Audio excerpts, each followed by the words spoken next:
káàsán o olóòtú. Ẹ ṣé o. Please Baba, your name?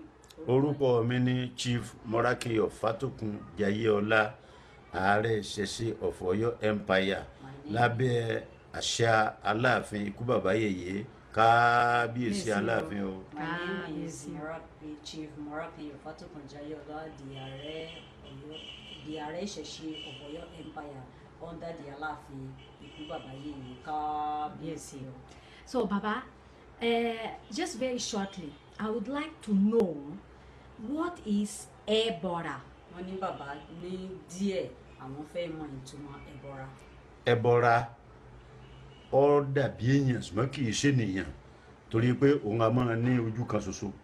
Ebora is like a woman being, but it's not a woman being. A máa ní orí méjì. He can have one eye, he can have two heads. A máa kúrú púpọ̀ tí ó kúrú pátápátá. He can be very, very short.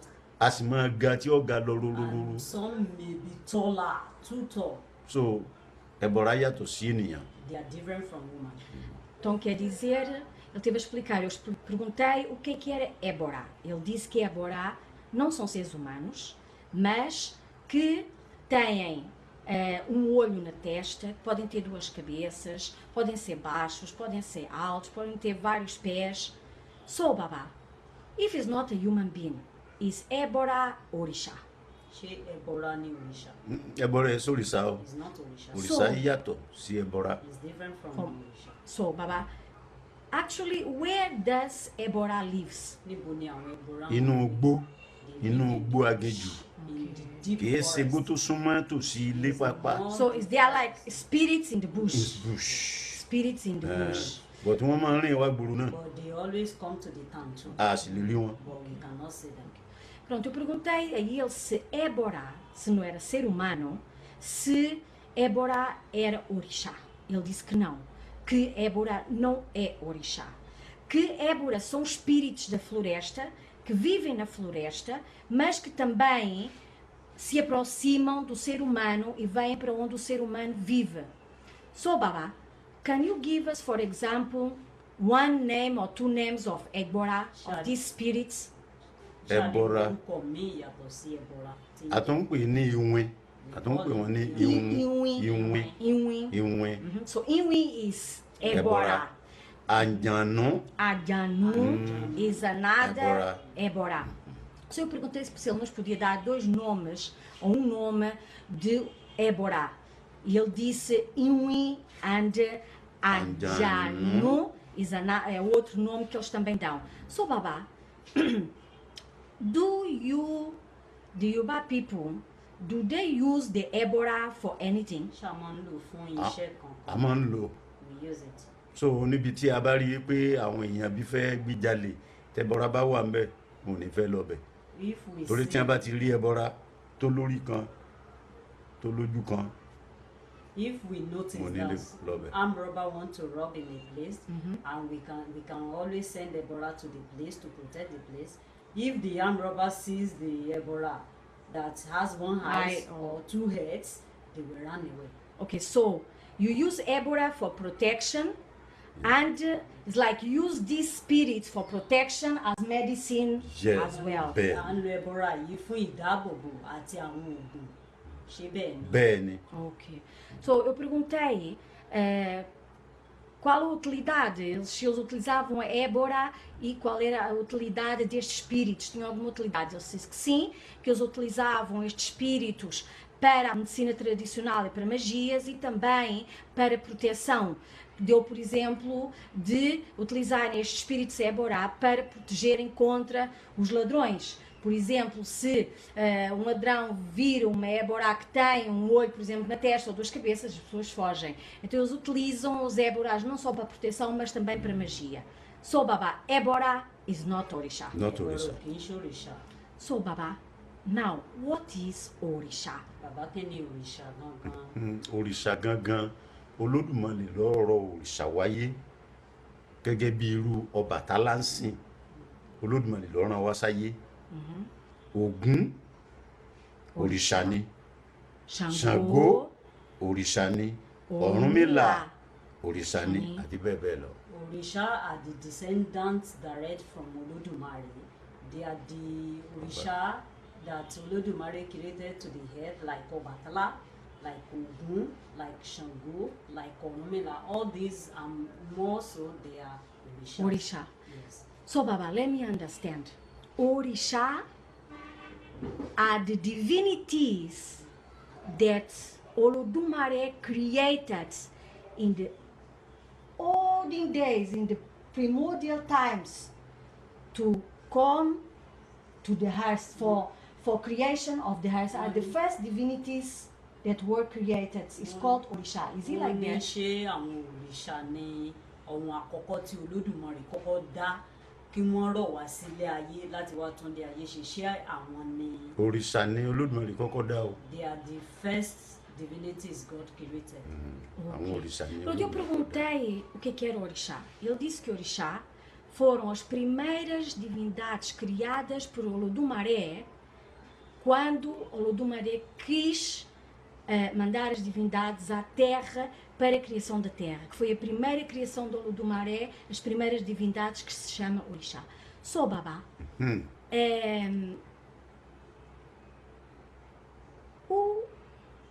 who is the first Òrìṣà that Olódùmarè created? Who is Igbakeji Olódùmarè? Wọ́n ní ta ni Òrìṣà àkọ́kọ́ tí Olódùmarè kọ́kọ́ dá, ta ni igbákejì Olódùmarè? Ọbàtálá ni Olódùmarè kọ́kọ́ dá, òun náà sì ní igbákejì Olódùmarè. Ọbàtálá is the first divinity God Olódùmarè created and is the second in command to Olódùmarè. Então eu perguntei se quem foram os primeiros, ou quem foi a primeira divindade criada por Olódùmarè que é segunda em comando depois do Olódùmarè. E ele respondeu que é Ọbàtálá. But Baba, I'm a little bit confused. A lot of people say that Exu is Igbakeji Olódùmarè, that Exu is very important, and next to Olódùmarè is Exu. Wọ́n ní àwọn nǹkan So, is he Ọbàtálá? Or some people say is Ọ̀rúnmìlà. Some people say is Exu. Some people... What is the function of Exu? For example, is he Exu Igbakeji or is Ọbàtálá Igbakeji? Who is the first divinity Òrìṣà Òrìṣà? Ọbàtálá òun ni igbákejì Olódùmarè. Òrìṣà Ọbàtálá is the Exu. second in command. Ìránṣẹ́ Olódùmarè ni.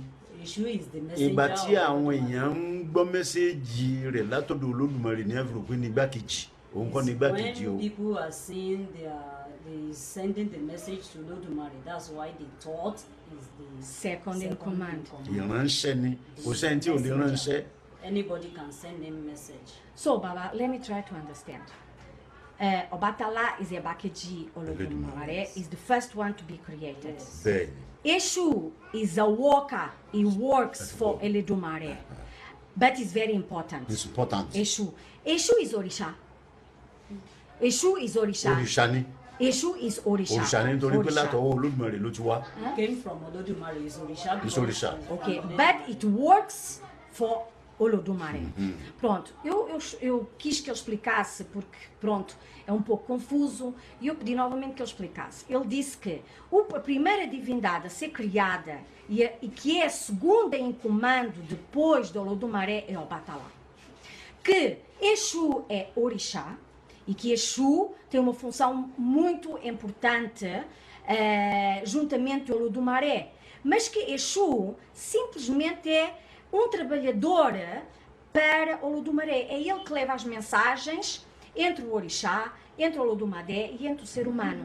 Por isso, ele diz que Ọbàtálá é o segundo em comando. So, Baba, Ọ̀rúnmìlà is not Igbakeji Olódùmarè. Ọ̀rúnmìlà kì í ṣe igbákejì. Okay. Òun náà Olódùmarè lọ́rùn náà wá sáyé. Is Olódùmarè that send him to the Is Òrìṣà. Is Òrìṣà. Pronto. Eu perguntei também sobre Ọ̀rúnmìlà. Ele diz que Ọ̀rúnmìlà não é Igbakeji Olódùmarè, que Ọ̀rúnmìlà é Òrìṣà e que Olódùmarè o criou e o também mandou para a terra, mas que não é o segundo em comando. So, Baba, now, Egúngún. Egúngún is Òrìṣà. Egúngún is not Òrìṣà. It's Irúnmolè. Egúngún is Irúnmolè. Egúngún is Irúnmolè. Então eu perguntei se Egúngún era Òrìṣà. Ele diz que não, que Egum não é Òrìṣà, que é Irúnmolè. Now, Baba, I'm more confused. What is Irúnmolè then? Ta ni kí ni Irúnmolè nígbà náà? àwọn irúnmọlẹ̀ ní àwọn bàbá bí ìpele mẹ́rin márùn tí wọ́n ti kú tá a bò wọ́n mọ́lẹ̀. àwọn ìyá wa tí wọ́n ti kú tá a mọ̀ wọ́n rí, àwọn ní irúnmọlẹ̀. bá ń ṣe máa fún àwọn òrìṣà ní obì là á máa fún àná, torí pé wọ́n ti jẹ́ ẹni tó wáyé rí, a sì ti gbé ẹbò mọ́lẹ̀. àwọn náà a lè pè wọ́n sí ojútùú ọ̀rọ̀ wa tí ó sì lójútùú. What do I say? Irúnmolè is our forefather that has died a long time ago, that we have buried, and is our foremothers that have died a long time ago, that we have buried. We do give them obi too, because they have come to the earth before and they have gone. We can call them for our ending of our matter, for solution. For support. Yes, because they have done their own part and they succeed. We call them for them to support us to succeed too. Wow. So, Irúnmolè is your forefathers. jẹ́ bẹ́ẹ̀ ni, Irúnmolè is the people who live on the earth, bẹ́ẹ̀ ni, died, and you worship as your forefathers for protection. bẹ́ẹ̀ ni, tí jẹ́ irúnmọlẹ̀ nìyẹn. So, Baba, Irúnmolè is Egum. Egum is Irúnmolè. Egúngún Is Irúnmolè. irúnmọlẹ̀ ni, torí pé àwọn bàbá wa tí wọ́n ti kú la wá fi aṣọ ṣe ayẹyẹ fún, He is tá à ń pè ní egún. Is our forefather that has died, that we beautify them with so many cloth. That's why we are calling Call them him Egum. Egum. Yes. Wow. So, Irúnmolè is not Òrìṣà. Irúnmolè. Então, eu perguntei-lhe o que era Irúnmolè. Ele disse que primeiro perguntei-lhe o que era Egum. Ele disse que Egum não é Òrìṣà, mas Egum é Irúnmolè. Então eu disse que eu agora estava confusa. Então o que é Irúnmolè? E ele disse que Irúnmolè é todos os antepassados, o pai, o avô, o trisavô, o vovô, e todas as avós e trisavós que passaram pela terra, que morreram e que viraram Irúnmolés. E que Egum é Irúnmolè, Irúnmolè é Egum. Mas que Egum é quando se celebra, e eles celebram os antepassados, e então os antepassados saem com roupa, como seja, pronto, a personalizá-los, por isso se chamam Egum. So, Baba, não. Òrìṣà is not human being, is not Irúnmolè, is not Ebora. Ṣé wọn kì í ṣe ènìyàn? Wọn kì í ṣe rán. òrìṣà kìí ṣe ẹbọra o, Que é Irúnmolè. kìí ṣe irúnmọlẹ̀ o. So, but Baba, Òrìṣà, he came to the earth as well as human being. Wọ́n ní òrìṣà, ó wá ní àwòrán ara èèyàn. bẹ́ẹ̀ ni, So- látọwọ́ Olódùmarè, So, so when la fi mọ̀ wọ́n lóríṣà. That's why we know them as òrìṣà. So, Baba, after this Òrìṣà become human being and he die, is Òrìṣà die or Irúnmolè? Nígbà it correct? tí wọ́n wá sílé ayé, tí wọ́n wá ní àwòrán ènìyàn, tí wọ́n sì kú, ṣé ni wọ́n di òrìṣà dání àbí Irúnmolè? òrìṣà nígbà tí wọ́n wáyé látọ̀run, When they came from the heaven. iṣẹ́ ìyanu tí àwọn náà ń ṣe la fi mọ̀ wọ́n ní ẹni tí òrìṣà dá. The wonders they are doing, the wonders they are performing, that Yes. we see, that's why we know them as òrìṣà dá, because they are special people. Wait. Òrìṣà come from heaven. Yes. They become human being. Yes. So, when this Òrìṣà become human being and do special things, they became Òrìṣà da. Yes. And after they die, is Irúnmolè. Is it correct? Ṣé nígbà- Yes. Yes. Yes. ìsinú wọn ti di irúnmọlẹ̀. Ok. Pronto. Eu perguntei, Wọ́n ti di irúnmọlẹ̀. Òrìṣà, quando veio do, pronto, quando Olódùmarè criou os orixás, que não são seres humanos, que vieram à Terra, e quando esses orixás que vieram à Terra e que também vieram como seres humanos e fizeram algo especial na terra, eles ficaram conhecidos como Òrìsà Dá, e quando morreram, então viraram Irúnmolè. So, Baba,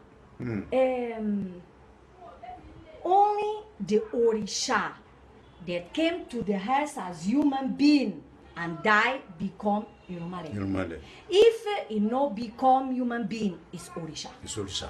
wọ́n ní ṣé àwọn tí wọ́n wá sí láti ọ̀run wá sí ilé ayé tá a mọ̀ wọ́n ní òrìṣà ní àwòrán ara èèyàn tí wọ́n bá kú tán là ń pè ní Irúnmolè. Wípé tó bá jẹ́ pé wọn kú wọn kì í ṣe Irúnmolè, òrìṣà Òrìṣà ni lábọ̀. wọ́n máa mọ̀ tó. Pronto, a minha última pergunta foi: o Òrìṣà que vem, pronto, que foi as primeiras divindades a ser criadas pelo Dumaré, que vieram à Terra, que nunca foram seres humanos, são Òrìṣà.